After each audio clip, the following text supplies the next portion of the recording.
बोले जल, सब कुछ जल ही जल था पहले से पूर्व। तो भगवान शंकर की ये जो मूर्ति है ना जल रूपा, जो हमारे शरीर में भी व्याप्त है, सबके शरीर में व्याप्त है, उसी से जीवन चल रहा है। वो जो जल है वो भगवान है, भगवान शंकर भगवान है। वो जल रूप में भगवान है, व्याप्त है, उनको क्यों स्मरण कर लेते? तो श्रेष्ठ राज्ञा महद विधि होतम याह वीर्याच होत्री, और विधि पूर्वक किए गए होमादि क्रियाओं से देवताओं तक पहुंचाने का सामर्थ्य जिनमें है वो अग्नि। अग्नि मेरी दूसरा रूप है, अग्नि भगवान शंकर है। तीसरा होत्री, होता कहते हैं कि उस कार्य को संपादित करता है। यदि हम आप वहां अपने मन को लगा के रखे हैं तो ध्यान रखिए आप होता हैं और आप भी भगवान हैं। लिखा देवम भूत्वा देवान यजे, देवता होकर ही देवताओं की पूजा करना चाहिए, ऐसा शास्त्र कहता है। बिना देवता हुए नहीं करना, अर्थात जब दो स्त्रियां होंगी तीसरी अपने आप आ जाएगी। तो होता रूपी तीसरी भगवान की मूर्ति, अर्थात कोई भी व्यक्ति भगवान की पूजा करके भगवान को प्राप्त कर सकता है। सब होता है हमारी दृष्टि में, क्या जरूरत है दूसरा मानने? जब अच्छे से अच्छा सोच सकते तो अच्छा वाला सोचो। सोचना भी है और ऐसी सोच जिससे लोग रोते तो क्या सोच का फायदा? अरे सोचना तो वो है, यदि आपका शब्द निकले उस सोच के बाद तो लोग कितने भी बड़े दुख में हो उनको तुरंत आश्वस्त करके भगवान का स्मरण करने लगते हैं। वो सोचना। तीन मूर्ति, चौथी और पांचवी मूर्ति है सूर्य और चंद्रमा, जो दिन और रात का विभाग करते हैं। कितनी मूर्ति हो गई? 5। या श्रेष्ठु श्रेष्ठु राज्ञा महद विधि होतम याह वीर्याच होत्री, ये द्वे कालम विधत्तः विषयों का या स्थिता व्याप्य विश्वम। भगवान की छठी मूर्ति जानते हैं कौन सी है? छठी मूर्ति वो है आकाश। आपके द्वारा बोला गया जो भी शब्द है तुरंत आकाश टेप कर लेता है, ग्रहण कर लेता है। ध्यान रखिए, जरूरी नहीं वो आकाश अभी भी है, हम नहीं थे तब भी था, हम नहीं होंगे तब भी होगा। वो आकाश सर्वदा विद्यमान है। और काल कहते हैं कल्प कल्पांतर तक के जो ऋण हैं उनको ला के सामने, पता नहीं आप बहुत अच्छे भक्त भगवान के, ऐसा संकट पड़ जाए कि कर ही नहीं सकते, ये क्या है? ये ऋण है। कर्ण कितने वीर थे, पर देखो कैसे ऋण से बंध गए कि पहिया पृथ्वी में धंस गया। क्या काम है? वही अर्जुन, वही बाण।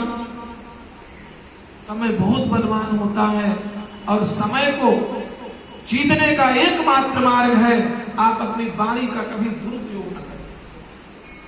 वाणी का दुरुपयोग करेंगे निश्चित में वो आकाश ग्रहण करके यथा समय हमारे लिए ऐसी स्थितियां पैदा कर देगा, हमारा जीवन जीना भी बड़ा दुखद हो जाएगा।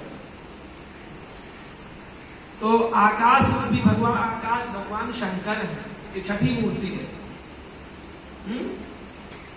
या माहू सर्वबीज प्रकृतिया प्राणिन प्राणवन्तः। सातवीं मूर्ति कौन है? बोले जिससे सब कुछ उपज होती है, पृथ्वी माता। ये भगवान शंकर है। इनमें जोर से पैर मत मारो।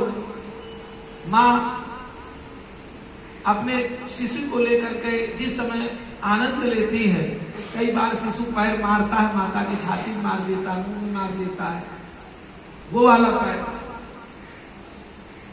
समझ गए ना? वो वाला पैर मारो। क्या जोर से पैर मारना है?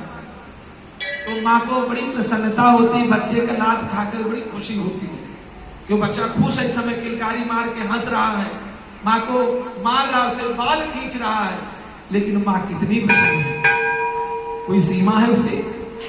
बोले बालक दुखी दुखी महतारी, माँ तभी दुखित होती है जब बालक को कोई दुख होता है।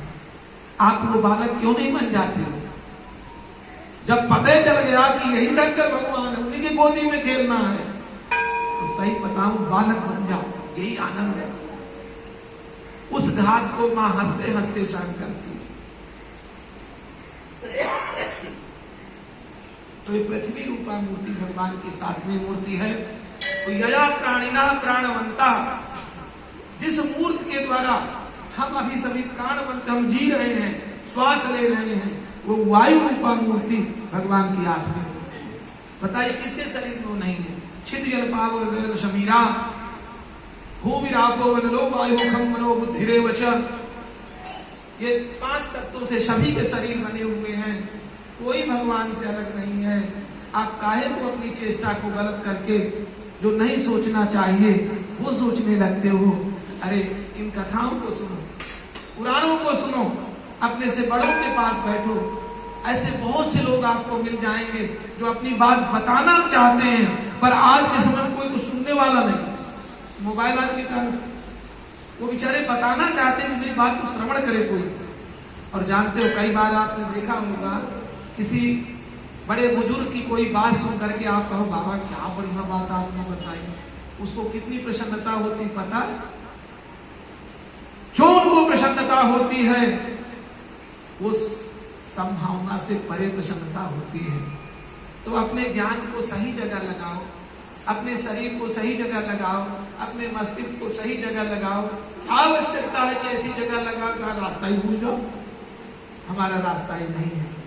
हमारा रास्ता तो केवल और केवल और केवल उस परम ब्रह्म की प्राप्ति है। वही हमारा रास्ता है, वही हमारा गंतव्य है। ये तो मिलने वाली स्थितियां हैं। ठीक है, भगवान आप सबको खूब आनंद दे। कहने के लिए सारे दिन बोले तब भी समाप्त नहीं होगा।